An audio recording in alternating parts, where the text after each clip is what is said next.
काजी वहिनी घरी आहे का? तुम्ही चंदनाच्या काळ्या सांगितल्या होत्या उद्याच्या लग्न आहे कार्यक्रम आहे. कोणता कार्यक्रम ठेवला की तुम्ही? म्हणण्याला चाललो आम्ही सगळे जण. चला तुम्ही बी. नाही मी काय लिहू? तुम्हाला माहित आहे ना लग्न आहे म्हणून पत्रिका दिली ना, वाचता नाही येत का तुम्हाला? अरे हो पत्रिका दिली.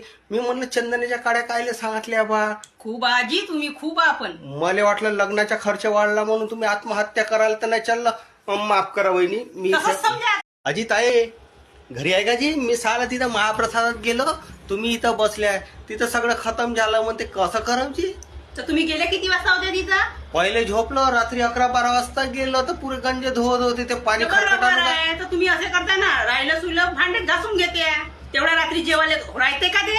महाप्रसाद होय तो. मी कामावरून आणलं, थकलं बघलं तर माझी बायको बी तुमची ते वहिनी आहे का नाही मोठी काव काव करत तर होती. करणारच आहे ना, कशी गोष्ट करता तुम्ही. जेवायला ज्या मी झोपलो बापा, पांघरलं, वली चादर होती. मी म्हणलं थंड आजी दुसऱ्याच दिवशी चालले जाते जेवण करायला. मग ते दुसऱ्या दिवशी ते आहे ना गंज घेऊन गेले ना. मा विचार होता गंज गिंज आणतो खरकट की सावरून खातो म्हणलं.